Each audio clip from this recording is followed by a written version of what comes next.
Government के लिए BJP अगर सरकार में आएगी जी तो क्या नीति होगी उनकी? एंड वो जो पॉलिटिशियंस और यूथ के बीच में एक बड़ा सा लंबा हाईवे बन चुका है, तो उसका वो जो आप डिस्टेंस है वो कैसे नापोगे? यूथ को कैसे आप इंडियन पॉलिटिक्स में इंक्लूड करोगे? देखिए, पहले तो हमारे देश में आपने जैसे बिल्कुल ठीक कहा, 35 साल से कम उम्र के लोग लगभग 70% है, 65% नहीं, पर चलिए 65 हो या 70 बड़ी संख्या में है। हमारे हिंदुस्तान की जो जनसंख्या है उसकी औसत आयु 26 साल ही है, बस 26 साल। अमेरिका का 37 साल का है, चाइना का 36 साल का है, यूरोप का 46 साल का है और जापान का 50 साल का है। ये लोगों के देशों में बुढ़े होते जा रहे हैं लोग, इसके माने उनकी जो श्रम शक्ति वो कम होते जाएगी। हमारे देश में इतनी बड़ी तबका है जो 35 साल से कम है, इनको हम सही शिक्षा दे करके शोध कार्य में उनको उत्साहित करेंगे तो हमारे देश महापरिवर्तित हो सकती है। अमेरिका में एक इंटरनेट ने कितना फर्क कर दिया, सिर्फ अमेरिका का नहीं किया, अब तो दुनिया को कर दिया है। जैसे जेट इंजन आए तो यातायात में कितना फर्क आया कि सारी चीज में दिमाग लगा करके नए यंत्रों को ढूंढने का जो एक प्रवृत्ति पैदा करनी है वो शिक्षा जगत से ही कर सकते हैं। तो हमने समझा है कि आज ये पिछले 20-30 साल से कांग्रेस सरकार ने 2-3% ही खर्च किया है पूंजी शिक्षा पर। हम इसको 6% करने चाहते हैं, जो बहुत पहले ही कोठारी कमीशन ने कहा था। और हम अपने देश की जो यूनिवर्सिटीज हैं उस यूनिवर्सिटीज को इंटरनेशनल यूनिवर्सिटी से ऑनलाइन कनेक्शन, आज नए नए कोर्सेज आ रहे हैं, जैसे MIT और हार्वर्ड ने ये एक पैकेज तैयार किया, सॉफ्टवेयर पैकेज, जिससे आप अपने घर में बैठ करके वहां की क्लासरूम अटेंड कर सकते हैं, हार्वर्ड और MIT की। इस प्रकार की व्यवस्था है। तो आधुनिक शिक्षा और प्राइमरी स्कूल में इंटरनेट के जरिए हमारे देश में क्लासरूम बड़े ना बने, टीचर्स बहुत ना हो, परंतु इंटरनेट के जरिए हमारे लोगों को शिक्षित करने के लिए नवीन तरीके से योजना बनाने की हमारी हेतु है। इसमें नरेंद्र मोदी ने बार बार अपने भाषण में कहा है और मैं समझता हूँ वो खुद इस पर दिलचस्पी लेकर के शिक्षा प्रणाली को बदलने के लिए पूर्ण योगदान देंगे। और आज वही है रास्ता। हमारी जो पूंजी है वो है ये श्रम शक्ति, युवा श्रम शक्ति। इसको हमें एक नए चेतना दे करके एक नए हिंदुस्तानी पैदा करनी है, या फिर वही संसद में हमें वही जोड़ तोड़ बाएं से नोट लहराना वही देखने को मिलेगा। सितंबर पिछले साल से कई ओपिनियन पोल्स प्रकाशित हुए और उनको आप एक चार्ट में डालेंगे, सितंबर, नवंबर, दिसंबर एंड, जनवरी, अभी मार्च में, तो उसको प्लॉट करोगे और फिर उसको मई तक ले जाओगे अपने प्रोजेक्शन में, तो भारतीय जनता पार्टी को अलग से 280 सीट मिलेगी और NDA को 340 मिलेगी। 1977 में भी ये सवाल उठता था, क्योंकि 5 पार्टीज एक हुए, कांग्रेस हो, जनसंघ, सोशलिस्ट, ये सब 5 पार्टीज इकट्ठे हुए। उनका वोट 1971 में जो वोट पाए थे उसको जोड़ा गया। तो अखबार वालों ने कहा कि ये वोट जोड़ने के बाद सिर्फ 22% वोट बनती है और मेजॉरिटी के लिए आपको 40% से ज्यादा मिलनी है। ये कैसा होगा? लेकिन जब रिजल्ट्स आई, जनता पार्टी को 51% वोट मिली और 340 सीट मिली,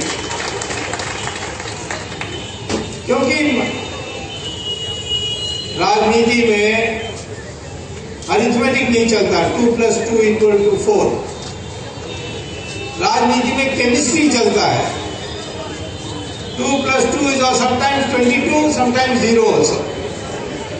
तो इसीलिए विश्वास रखिए, आज ये जो माहौल बन गई है कि खिचड़ी पकेगी तो मोदी के लिए अवसर नहीं मिलेगा, मोदी चाहिए तो बहुमत देना है, यही भावना आज बीजेपी को अलग से मेजॉरिटी देने वाली है।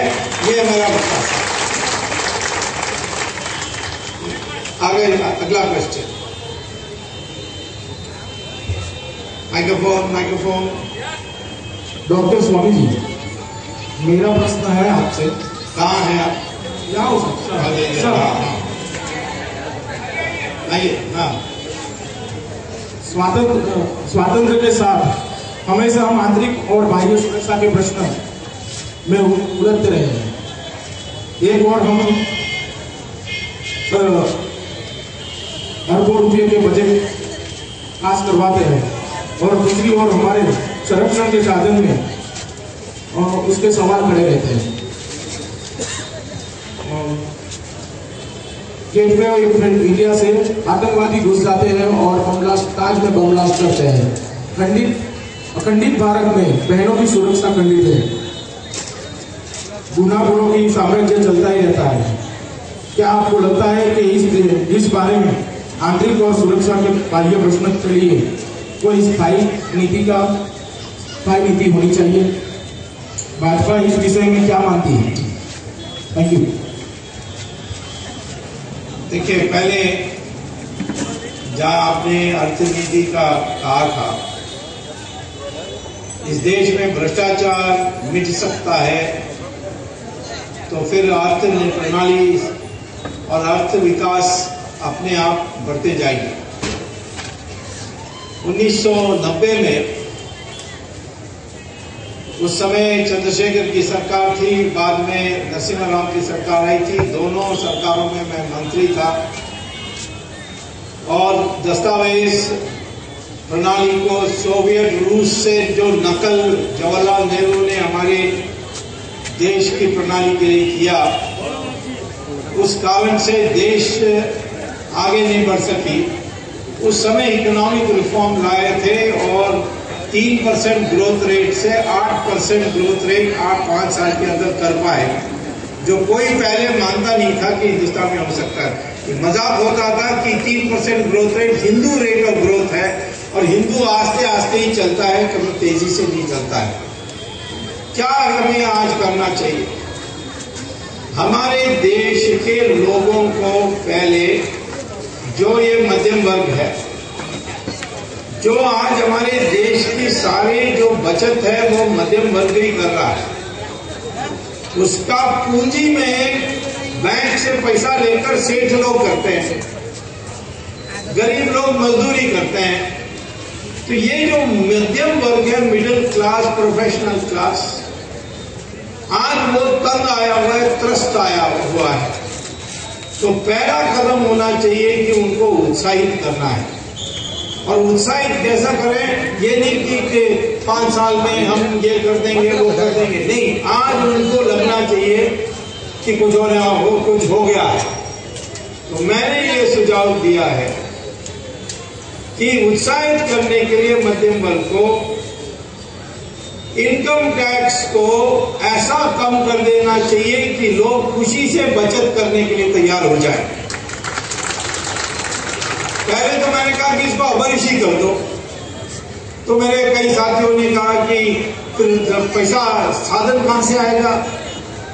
इनकम टैक्स का जो कंट्रीब्यूशन है रेवेन्यू में वो 2 लाख करोड़ रुपए है। यदि स्पेक्ट्रम में भ्रष्टाचार की जगह में हम स्पेक्ट्रम को नीलाम करते तो कितना मिलता? 2 लाख करोड़ मिल जाता। और अगले साल 2G के जगह में 3G स्पेक्ट्रम को ऑप्शन करिए। तीसरी साल में 4G का आएगा, उसको ऑप्शन करिए। कोयले के जो भंडार है उसमें जो माइंस को हमने मुफ्त में दे दी सेठों को, कांग्रेस को जो चाहने वाले लोग उनको मिला, उसको आज सुप्रीम कोर्ट कैंसिल करने वाली है। उसका नीलाम करेंगे तो हमें एक साल में 11 लाख करोड़ मिलेगा।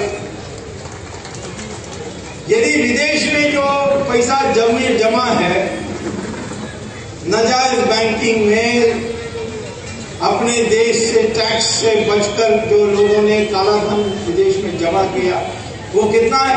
120 लाख करोड़ रुपए। 120 लाख करोड़ रुपए वापस ला सकते हैं?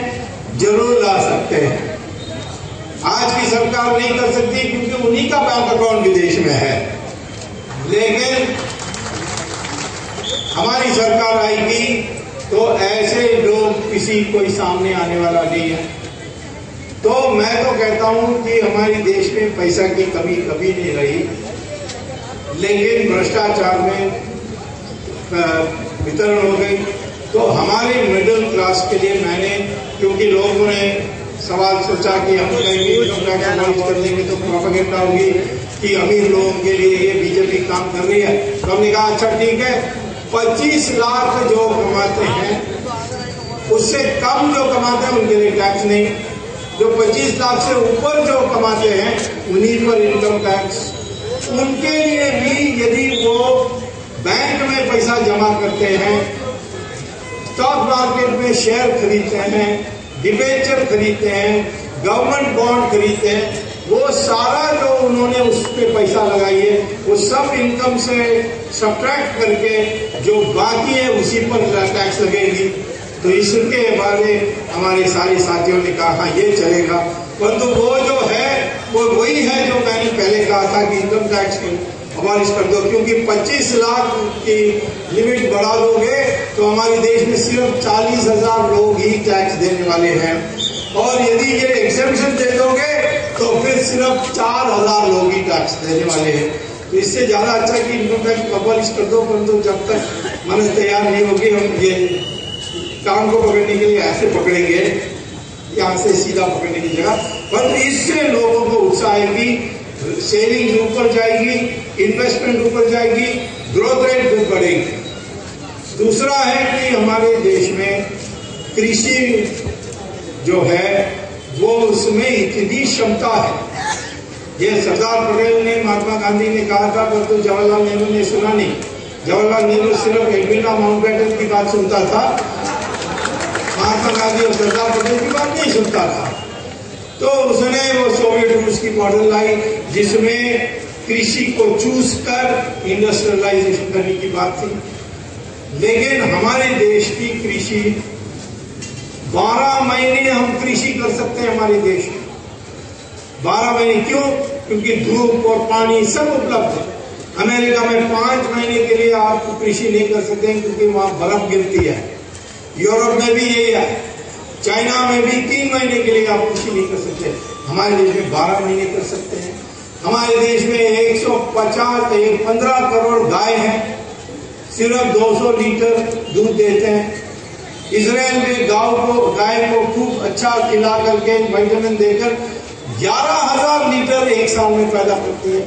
आप देखो हमारे देश में 15 करोड़ गाय, इजराइल के मुताबिक 11,000 लीटर दूध देने लगी, तो सुबह आप स्नान भी दूध में कर सकते हो, इतना दूध हमारे देश में पैदा हो सकता है। देश में किसी चीज की कमी नहीं है। निराश मत होइए। जहां तक आतंकवाद है उसके लिए तो हम मुंह तोड़ जवाब देंगे। यहां जैसे है ना, ऐसा नहीं करेंगे, और वही भाषा ये समझते हैं। तो मैं आपसे ये कहना चाहता हूं कि श्रीलंका में देखिए एलटीटी को खत्म कर दिया, आज कोई आतंकवाद नहीं है श्रीलंका में। इसी प्रकार से हमारे देश में आतंकवाद पकड़ में आएंगे तो फिर उनको छोड़ेंगे नहीं। पाकिस्तान से आ रहे हैं तो जहां पाकिस्तान से आ रहे हैं उसी पर बमबारी करेंगे लोग, तो सख्त जवाब देंगे। मैं तो कहता हूं कि नरेंद्र मोदी प्रधानमंत्री बनेंगे तो पाकिस्तान आतंकवादियों को भेजना ही बंद कर देंगे। तो पहले से डर से आज कोई डर नहीं है, आज कोई डर नहीं है। कल नरेंद्र मोदी की शक्ल देखते ही डर इसीलिए मैं कहता हूं कि इस सारी चीज की हल है। निराश मत होइए, इस देश कभी भी नीचे नहीं गिर सकती जब तक हमारे लोगों में आशा रहेगी। आशा रखिए, अपना कर्तव्य करिए, सारे 26 सीट को जिता करके बीजेपी को दीजिए, देखिए कितना फर्क पड़ता है।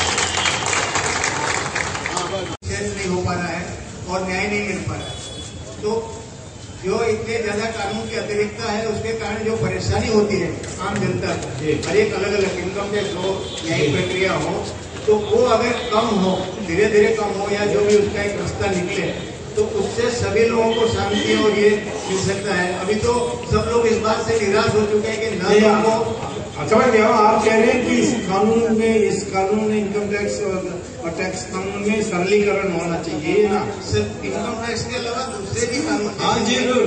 जैसे एक्साइज टैक्स में 2800 वस्तु हैं जिस पर एक्साइज टैक्स लगती है, लेकिन आप जो एक्साइज टैक्स जितनी मिलती है उसके अनुसार आप उसको रैंक करोगे तो पहला जो 22 है उसमें से आपको 90% एक्साइज टैक्स मिल जाती है, तो जो बाकी है उसमें डालने की जरूरत ही नहीं है। इस प्रकार के सरलीकरण कर सकते हैं। कानून के अतिरिक्त से स्वामी जी भ्रष्टाचार बहुत ज्यादा बढ़ते जा रहा है। भ्रष्टाचार क्यों बढ़ रहा है?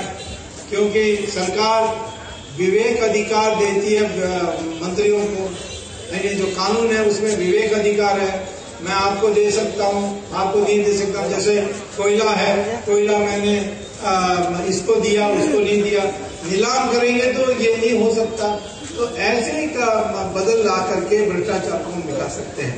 और 4-5 बड़े लोगों को पकड़ने के बाद एक भयभीत लोग आ जाएंगे, भाई इनका ये हो सकता तो मेरा क्या होगा। ये होना चाहिए। इस तरीके से हम भ्रष्टाचार को मिटा सकते हैं। पहले राहुल गांधी के बारे ये जानो कि वो बुद्धू है।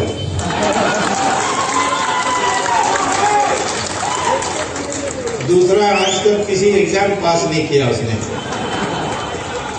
उस दिन अर्नब गोस्वामी ने इंटरव्यू में कहा कि मैंने एमफिल लिया है कैम्ब्रिज यूनिवर्सिटी से, और अर्नब गोस्वामी ने कहा कि स्वामी तो कहता आप नहीं लिया। उसने कहा मेरे पास सर्टिफिकेट है, मैं उसको दिखाने के लिए तैयार हूँ। तो मैंने उसको चिट्ठी लिखा, सर्टिफिकेट दीजिए। उसने सर्टिफिकेट नहीं भेजा, तो फिर मैंने कैम्ब्रिज यूनिवर्सिटी को चिट्ठी लिखा, उन्होंने सर्टिफिकेट दिया मुझे, और आज मैंने आपके अखबार वालों को सर्टिफिकेट बांट दी है। ये इकोनॉमिक्स में फेल हो गया है।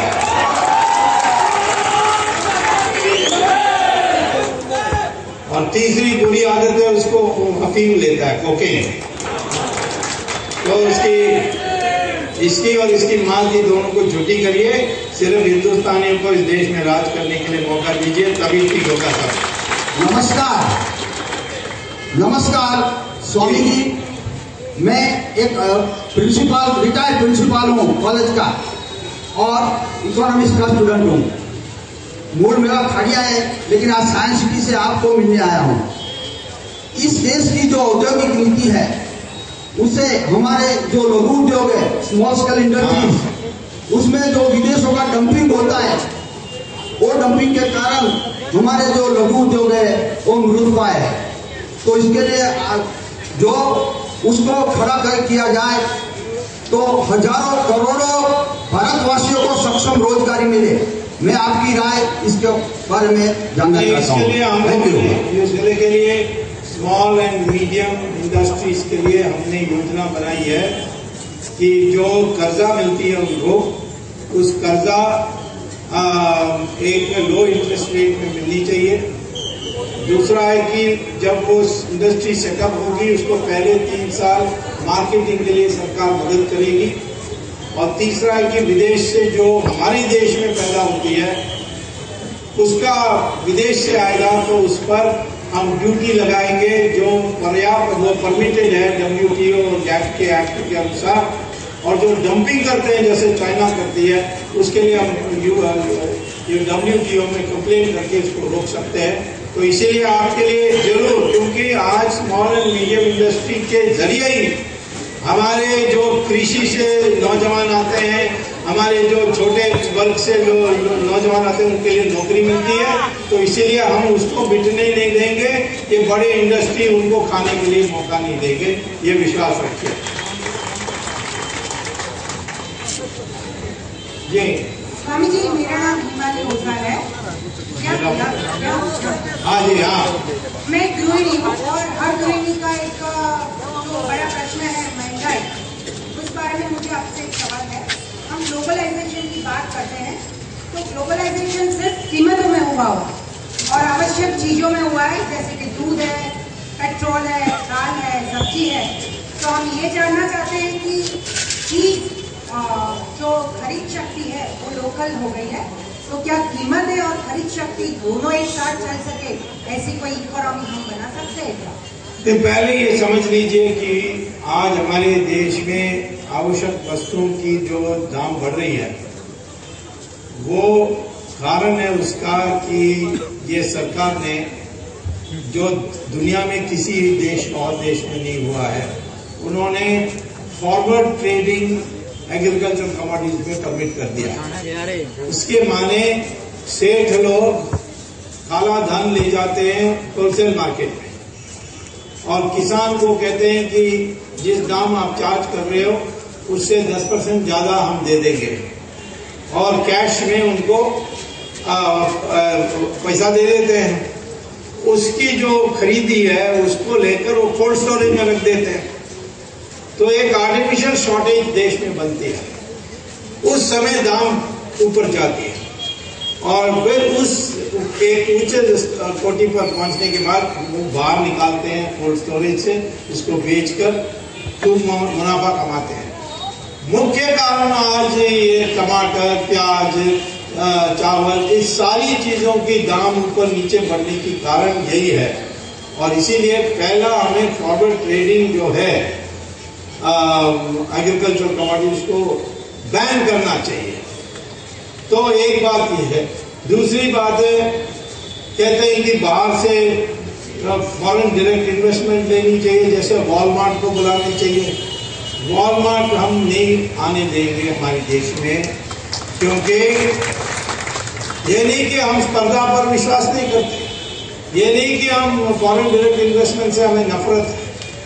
हम कहते हैं कि वहां से बाहर से यहाँ कोई आए तो हमारे देश में स्पर्धा में बराबर की स्पर्धा होनी चाहिए। अब अमेरिका से वॉलमार्ट आएगी, वहां के बैंकों से वो पैसा लेंगे, वो पैसा कितना कर्जा लेंगे, वो कर्जा कितने दाम पर, कितने ब्याज में मिलती है? सिर्फ 2% इंटरेस्ट पे मिलती है। हमारे देश में आएंगे, हमारी जो सस्ता मजदूर है उसको वो लेंगे और हमारी जो व्यापारी है उसको तो कर्जा मिलती है 12%, 13%, 18% तक, और उसको भी वही सस्ते मजदूर को रखनी पड़ती है। तो वो मजदूरों में स्पर्धा आ जाती है वॉलमार्ट के साथ, और कर्जा इनकी महंगा है, उनकी सस्ता है, तो ये बराबर की टक्कर नहीं है। इसीलिए हम वॉलमार्ट को नहीं आने देंगे। यदि वॉलमार्ट आनी चाहती है तो फिर हमारे देश के जो कंपनीज हैं वो अमेरिका में जा करके वहाँ सड़क बनाने के लिए अनुमति होनी चाहिए, घर बनाने के लिए अनुमति होनी चाहिए, उनके बैंकों से कर्जा लेने के लिए अनुमति होनी चाहिए, जो आज अमेरिका अलाउ नहीं करती है। वो कहते हैं इमिग्रेशन प्रॉब्लम है, आपको वीजा लेना है, दुनिया भर के अड़चन है। तो मैंने अमेरिका के अमेरिकन लोग आए थे मुझसे बात करने के